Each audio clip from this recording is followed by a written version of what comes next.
थेट जाणार आहोत छत्रपती संभाजीनगरमध्ये मोर्चा निघालेला आहे। तिथे जरांगे पाटील या ठिकाणी उपस्थित आहेत। जरांगे पाटील हे या ठिकाणी बोलणार आहेत। मोठ्या संख्येने आपण पाहतोय सर्वसामान्य नागरिक आणि सर्व जाती धर्माचे नागरिक सध्या तिथे उपस्थित आहेत।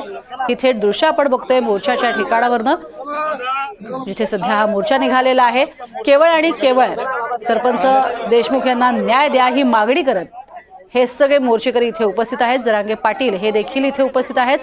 जरांगे पाटील यांच्या नेतृत्वाखाली हा मोर्चा काढण्यात आला। यापूर्वी सुद्धा जरांगे पाटील यांनी एनडीटीव्हीशी भाष्य केलेलं होतं आणि एनडीटीव्हीशी बोलत असताना जे ओबीसी मोर्चे निघतात ते जाणीवपूर्वक काढले जात आहेत आणि स्वतः धनंजय मुंडे अशा स्वरूपाचे मोर्चे काढायला लावतात, काढण्यास भाग पाडतात असं म्हटलेलं आहे। न्याय हवा असेल तर या संपूर्ण प्रकरणामध्ये आरोपींना फाशीची शिक्षा द्यावी अशी त्यांची मागणी आहे। तुमच्या विरोधात असेल किंवा सुरेश दास यांच्या विरोधात असेल आग पकडी करणारा निदर्शने जे आहे कुटुंब पुढे घ्या ना। चला चला कुटुंबाच्या मागे चलू आपण। कुटुंब पुढे घ्या, कुटुंब पुढे घ्या, कुटुंब पुढे घ्या, कुटुंबाच्या मागे चलू आपण। कालच्या निदर्शनांबद्दल काय भूमिका आहे तुमच्यावर टीका केली राजकारण काय असतं माहितीये का?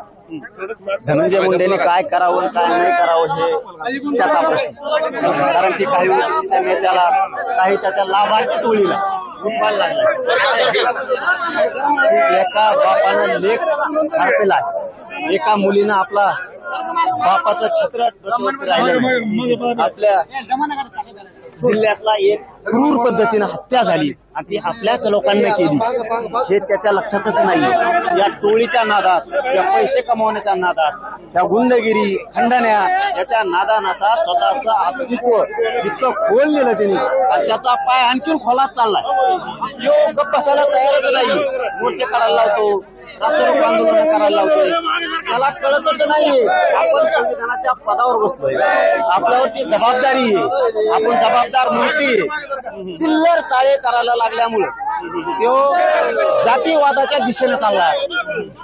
लोकांचा काही दोष नाही, घडून आणायला लागला धनंजय मुंडे। आरोप आहे की तुम्ही ओबीसी नेत्यांना टार्गेट करताय। अरे कोणच्या ओबीसीला केलं? कोण आहे ओबीसीचा नेता? त्याला केव्हा टार्गेट केलं? त्याला केव्हा टार्गेट केलं? 25 दिवस मी त्याचं तोंडावर नाव नाही घेतलं। तुम्ही धनंजय मुंडेला, धनंजय देशमुखांना धमक्या देणार, गुंडाला बोलायचं नाही, गुंडाला लोक कापू द्यायचं। वंजाऱ्याचं नाव घेतलं का? धनगराचं, दलिताचं, मुस्लिमाचं, मायक्रो ओबीसीचं नाव घेतलं का जातीचं? गुंडाला बोलायचं नाही, तो पाळलेत गुंड। हे जर धनंजय देशमुखांना पोलीस स्टेशन मध्ये येऊन धमक्या देणार असतील, बोलायचं नाही, याला जातीवाद म्हणतो तू? कोणत्या दिशेने चालला तू? तू राज्यात ही रूढ पाडू नको धनंजय मुंडे। तुझ्यावर वेळ आली म्हणून ओबीसी करू नको, तुझं पाप झाकायला। ओबीसीचं पांघरून घेऊ नको, ओबीसीला हुशार आहे, ओबीसी येत नाही, तू पाप करणार आणि तुझं पाप झाकवायला ओबीसीचं पांघरून घेणार। तू रूढ पाडू नको। आमचा घरातला माणूस मेला, तू आरोपीला साथ द्यायला नाही पाहिजे, तू आणि तुझ्या टोळीनं। तुम्ही आरोपीच्या पाठीशी उभा राहत आहे, चुकीचा पांडा पाडायला धनंजय मुंडे। प्रतिमोर्चा काढायला लावतो, रास्ता रोको करायला। तुमच्या घरातला माणूस जर मेला, मराठ्यांनी तुमच्या विरोधात मोर्चे काढायचे का? धनंजय देशमुख यांना तर तुम्ही पुन्हा बोलला तर घरात घुसून मारू हे जे वक्तव्य तुम्ही केलं होतं त्यावरून बराच वाद होतोय, तुमच्यावर टीका होते, तुम्ही त्या वक्तव्यावर ठाम आहात का? गुंडाला मारायचं नाही का? गुंडाला बोलायचं नाही का? गुंडाला चुकतोय म्हणायचं नाही का? वंजाऱ्याला मारू म्हणलं का? दलित मुस्लिमाला, धनगराला, मायक्रो ओबीसीला, आणखी मनोज जरांगेच्या तोंडातून जातीबद्दल एकही शब्द गेला नाही तर जाणार बी नाही। गुंडाला बोलायचं नाही, तू गुंड मारतो ते कापून द्यायचे का? लोकांना कापून द्यायचं? परभणीचं मॅटर झालं, कापून द्यायचं का तुम्हाला लोक असे? गुंडाला बोलायचं नाही। कोणची चाल शिकवायला लागले तुम्ही मंत्री झालात म्हणून? काल तुमच्यावर आरोप केला संतोष देशमुख हत्येच्या आडून मनोज जरांगे राजकारण करताय। कोणतं राजकारण? धनंजय मुंडेने आणखीन खोलात जाऊ नये, शहाणा होय, तू खोलात जाऊ नको बाबा, तू चुकीचं काम करायलास। तू हे रूढ पाडायला लागला तुला वाचवायसाठी। कबूल करायचं आणि सगळे आरोपी जेलमध्ये कायम गेले पाहिजेत फासावरती, हे काम करायचं। वाचू नको। वाचवण्याच्या नादात धनंजय मुंडे तो खोलात चालला। जातीवाद कोणी करत नाही, तू बोला सांगतो लोकांना जातीवाद केला म्हणा म्हणून।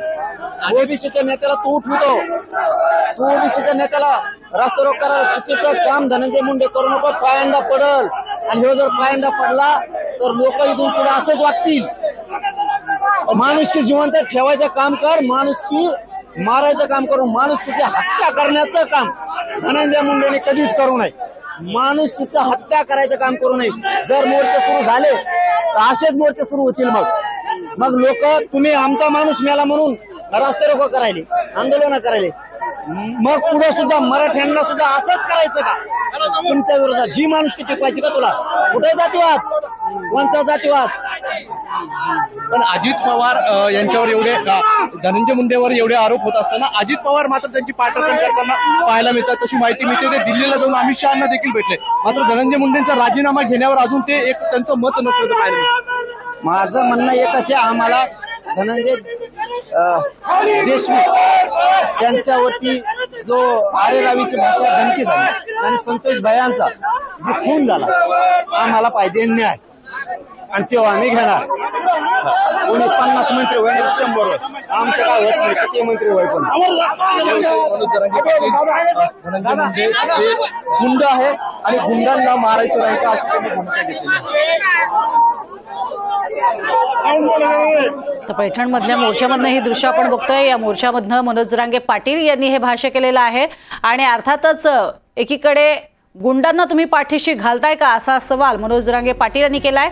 इतक्या दिवसांमध्ये मी कधीही धनंजय मुंडेंचं नावही घेतलेलं नव्हतं. मात्र आता अशा पद्धतीनं जे मोर्चे काढले जात आहेत हे दबावाचे मोर्चे आहेत.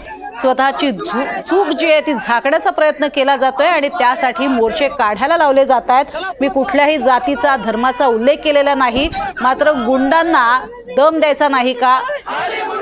गुंडांची दडपशाही पाहत राहायचं का? प्रति आंदोलनाचा चुकीचा पायंडा पाडण्याचं तुम्ही काम करताय आणि गुंडांना पाठीशी घालण्याचं काम करताय. हे चूक आहे असं म्हणत जरांगे पाटलांनी जोरदार टीका केली आहे.